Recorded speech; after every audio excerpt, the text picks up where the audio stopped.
Hi, and welcome to Messages of Joy. These are some webinars that I've put together, and today I am so excited to be interviewing one of my favorite people and one of my favorite channels, Cé Änn, who is an international channel. Hi, Cé Änn. Hi, Miss Joy. How are you being?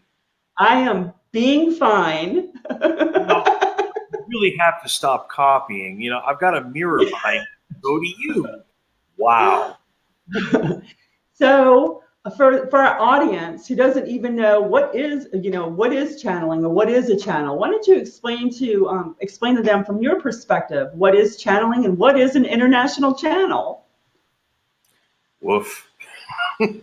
Well, thank you very much for this opportunity, Joy. I greatly appreciate it. So channeling.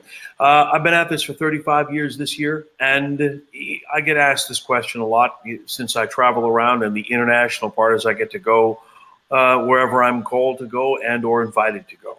And I just came back from lovely Melbourne, Australia, so that was a wonderful experience after not being there for 6 years.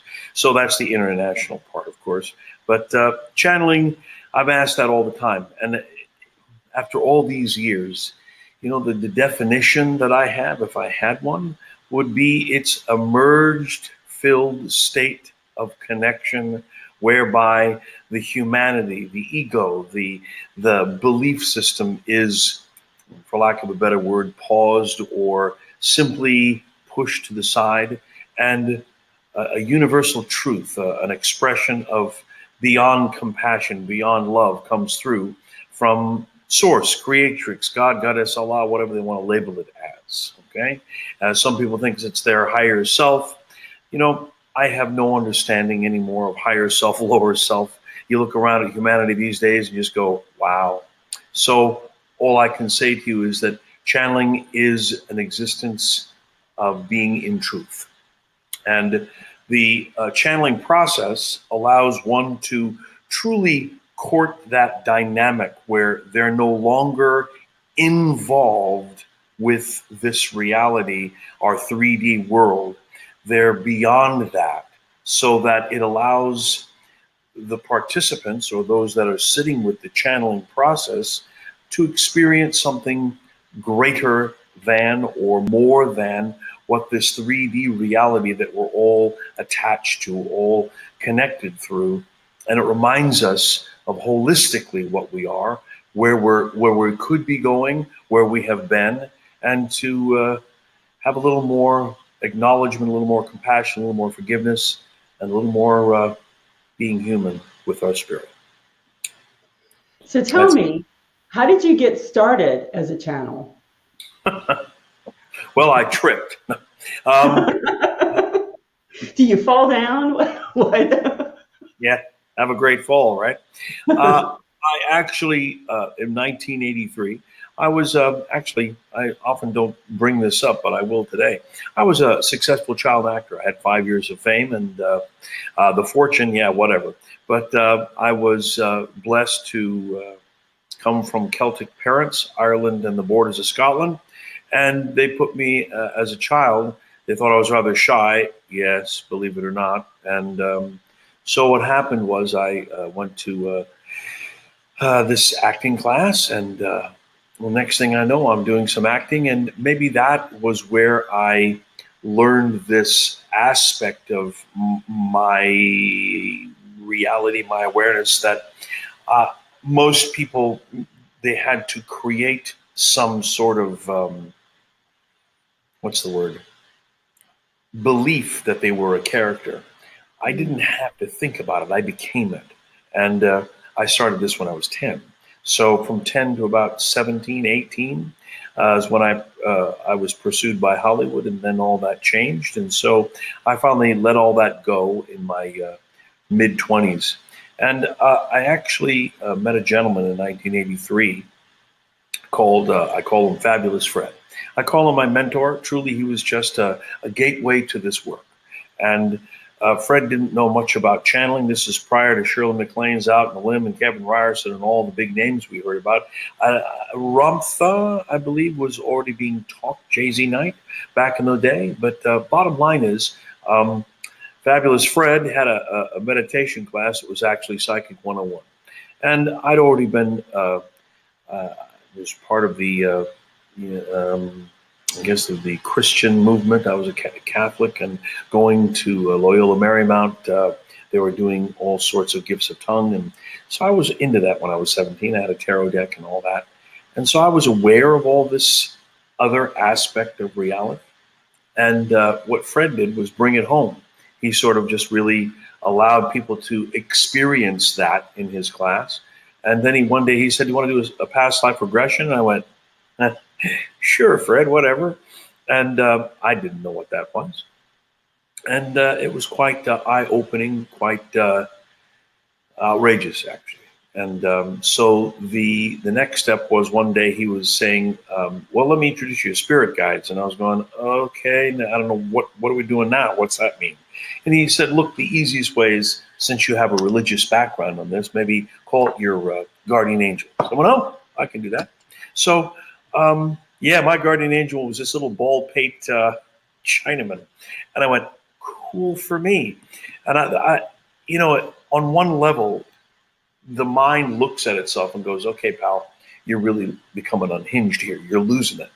And because I was having dialogues with this Chinese man who introduced himself as Master Yi. And one day, Fred, in this kind of trancy, meditative, past life regression experience, he said, "Do you mind if I ask you some questions? I've got some clients that I have some questions on." I went, "Fred, I don't care." He goes, "Well, is your guardian angel, is Master E there?" I said, "Yeah." "You want to talk to him? I mean, you want to ask questions?" He goes, "Yeah, can I talk to him?" I said, "Well, I don't know what that means, Fred." And he goes, "Well, let's just ask him questions." And after 20 minutes of this, Joy, I was exhausted. I could feel my energy was just going, wow. And he goes, "Well," I said, "Fred, I'm getting exhausted interfacing, going back and forth, asking and receiving." And he goes, "Well, let me just talk to him." I had no understanding of that. And the next thing I know, it felt like it was different than the actor um, creating a role. It was like this energy literally filled my being. And I was still there, but I was watching. That's the greatest way. And I saw my hands doing different things. I couldn't see through my eyes. My eyes were closed, of course, but I knew right away that this frequency was blind. And that's how it all began. So I That's an lost amazing, my mind. amazing, Yeah. amazing story. Is just starting to become the channel. So how long have you been doing this professionally? In '83, that's when I opened this. It took me a long time because in the opening of all this, Joy, there's a lot of physical and, of course, mental aspects. And no joke, I mean, there was a period of time where I felt I had an ice pick into my pineal gland every day for 6 months. And then another period of time, I felt I had so much stomach and lower intestine stuff going on. I thought, "Oh, wow, what's going on? Maybe I should go see a doctor." And instead, I just sat with it. And what happened was it's sort of like an upgrade. What happens is the body has to handle these frequencies and the intense vibration. And not to make it sound corny or crazy, it's sort of like when one has stresses in their daily life, the body either assimilates it or it pushes it someplace and it creates all sort of havoc. But this is the opposite of that. It's releasing the havoc. So by the time I was comfortable with this, I'd already became an ordained minister. I let go of all my acting thoughts and just let all that go. And I really found something, and I was very blessed. It was when I was 27. And I opened this, and then I became an ordained minister. And when was that? 86. And in that same year, I had a lot of people at the fellowship who said, "Well, why don't you share with us this channeling?" And I went, "Okay."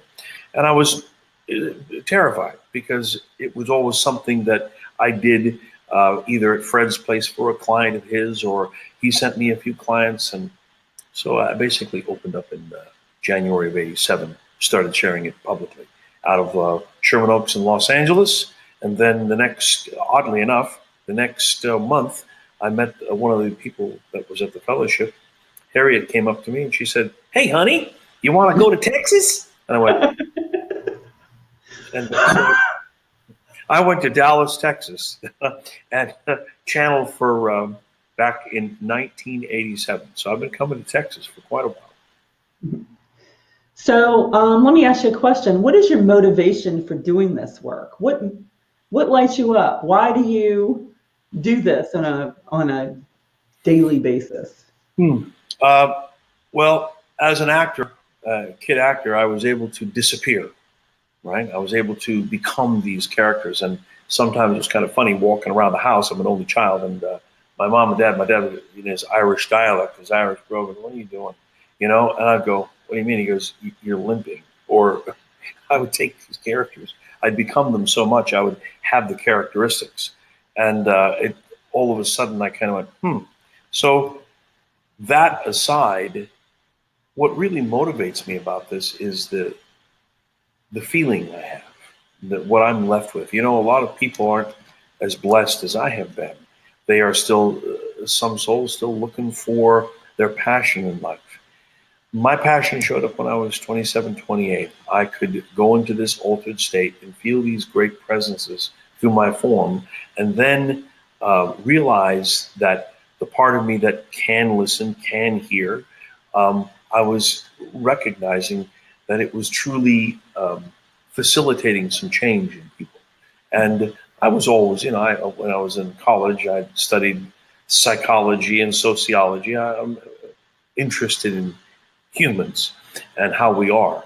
And so this really lit me up in the fact that I could truly allow myself to be a portal, a gateway, so that truly that which would sit in a group or individually that would sit with the guidance, they couldn't be with the reflection or reflectant, as Malachite, this frequency I channel, would say. And it offered them all sorts of realizations and inspiration.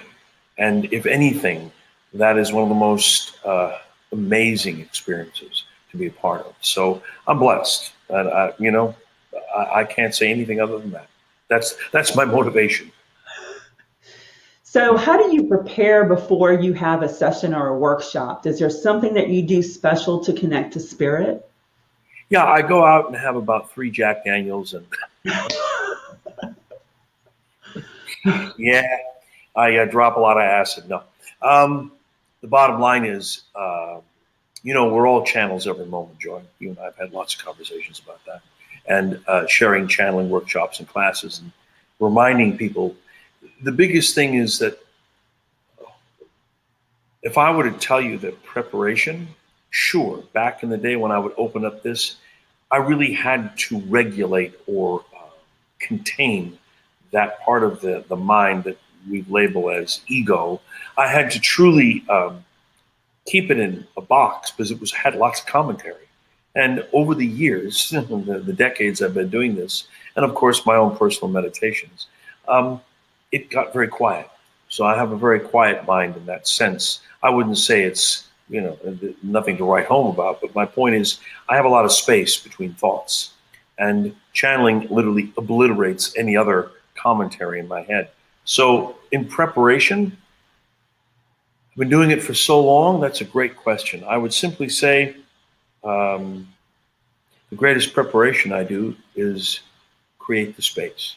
I literally I bring, if someone was to come to Miracles of Joy next week and participate with the channeling process that I share or come to some classes, they would see me create space. I have candle, I have oils, I have little things, and I even wear different clothing, not street clothing. So it reminds my humanity, my ego, that this is something sacred. And if nothing else, it might invite the other person to go, oh, we're doing something a little different here. Now, as Malachite often teases me, I channel the old way. It's like the old school way. Thanks, Mal. But bottom line, it's true. One doesn't need clothes. One doesn't need anything to go into that altered state, to merge, as it were, and let the frequencies, and if you're a channel of dialogue, or if you're a channel of healing, or if you're a channel, whatever the modality is, I would say the greatest thing is to create the space. And that's what I do. I go in and I just sit with the space for a few moments. I don't need a long time anymore, just a few moments. So let's talk about, some people have seen channeling, let's say on TV. I'll date myself a little bit. That you had Kevin Ryson, who was in Shirley MacLaine's movie Out on a Limb, where he was really channeling. You have Ramtha, you have Cryon. These famous channels that people can relate to. So how are you different than them?